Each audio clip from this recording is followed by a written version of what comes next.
Don't forget to like and subscribe, and share your opinion down below. Am I the idiot for questioning my girlfriend's trauma? Me and my girlfriend have been together just over a year, living together now for 6 months due to COVID because her mom is high risk and my girlfriend works at a grocery store, so we figured it would be safer here. This is kind of a relationship post but mostly involving me and her mom.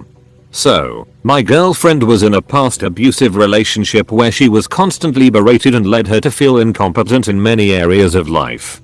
One of these areas happens to be cooking. When I'm not home I'm sure she feeds herself, but whenever I'm there she needs me to do the most basic of tasks like make grilled cheese or boil the pasta or make the sauce or whatever. She can make cereal and stuff like that for herself, and I know she can make food because she does when I'm not home, but around me she can't cook.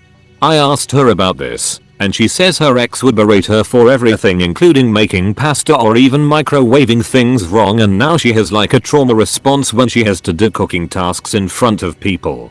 I put up with this for a bit and she is in therapy, but it's infuriating when she's hungry. If I can't cook for her, she orders out or eats cereal.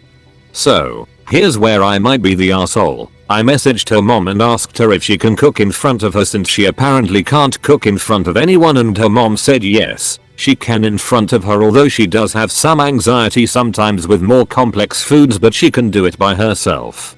So now I am wondering if she is lying about her trauma, and I told her mom about what it's like at our house and her mom told me that I was incredibly out of line and being selfish for asking her, and she is going through trauma and instead of helping her get through it I am judging her and saying she's faking it.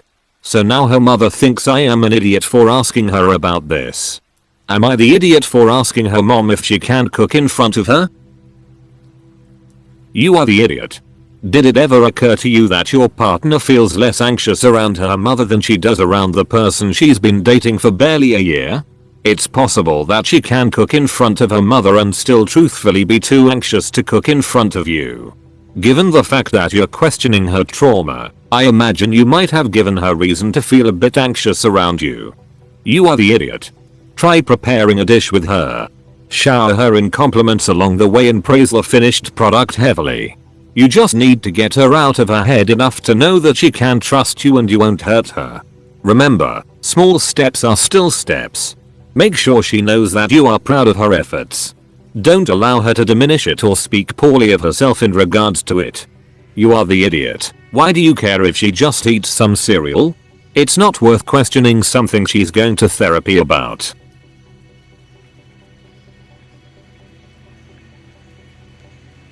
Am I the idiot for refusing to attend my brother's funeral? Long time lurker. So, some background. I, 23F, had an older brother, Lance. He was 8 years older than me and he absolutely despised me.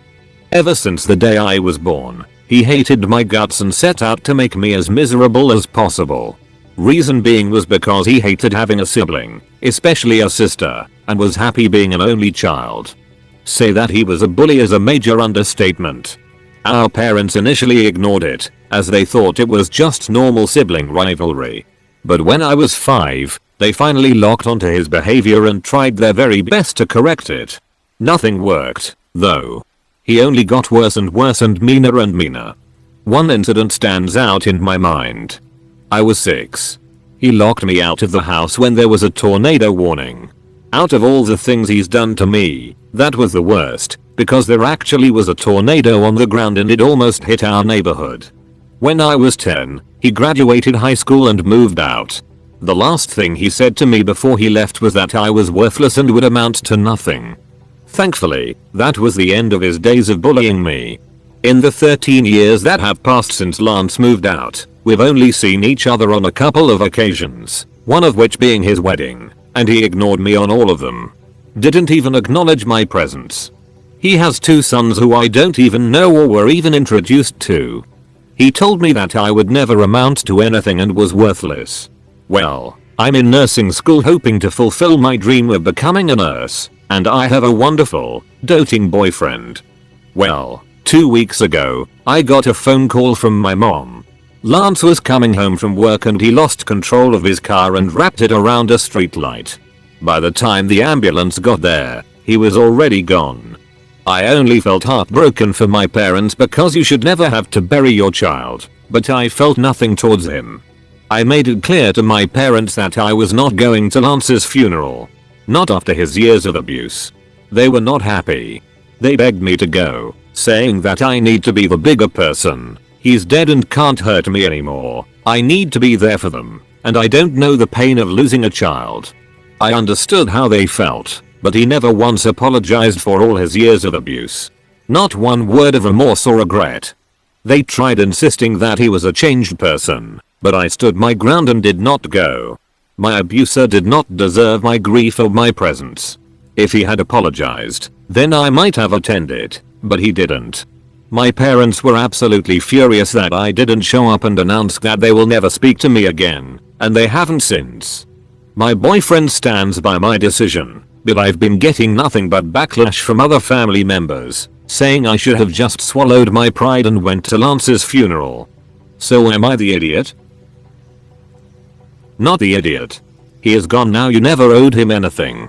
Not attending his funeral has changed your relationship with your parents. He was their son, but he wasn't your brother, and I hope that someday they can understand why you chose not to attend. This is the hill you chose to die on, so be prepared to not speak with your parents for some time. Not the idiot.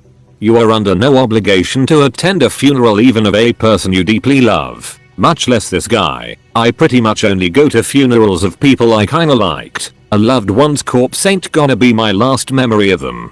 His death didn't make your traumatic memories vanish, and I feel like the tornado incident alone justifies your decision. Not the idiot. Given the relationship, it's safe to assume that your brother would have wanted you there as much as you wanted to be there, which is not at all. Therefore, you were respecting his wishes. And your parents should respect your decision.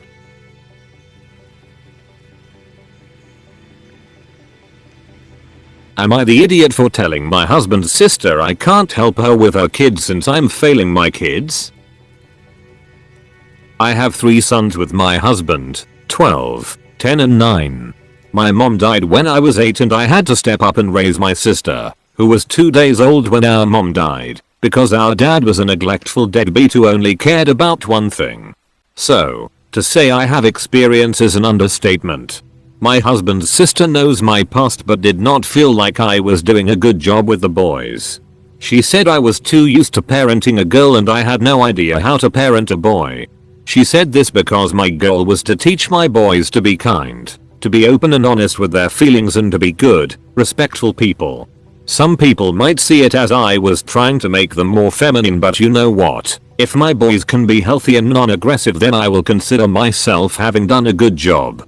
My husband's sister did not agree. She told me I was raising them to be soft, to be bullied, and I was setting them up for failure. At first I ignored her, then my husband talked to her and I basically stopped caring about a relationship with her after she told me I was failing my kids because my oldest son wasn't afraid to have his friends hear him say I love you to me and his dad. She was so certain he would get shit for it. Why she only blames me is probably obvious, but I know she thinks her brother only goes along with what I do. Anyway, she has been struggling lately because her kids are not very well behaved. The rest of the family have been on her case about it and she turned to me, no apology or acknowledgement of what she said, and told me she needed me to help with her kids. I told her that I couldn't possibly help her with the kids when I'm failing mine so badly. I would hate to fail hers as well. She pretty much lost it and told me I was being petty. We're family and how could I not put the kids above any issues I have with her?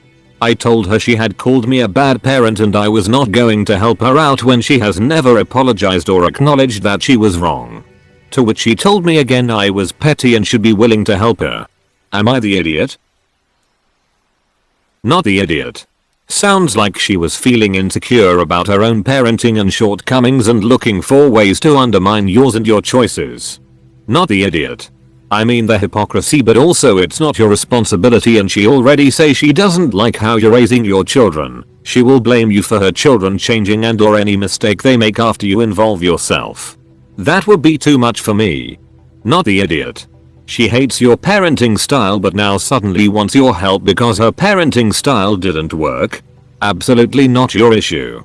She was rude and made assumptions about your kids and your way of parenting and now wants to reap the rewards of it.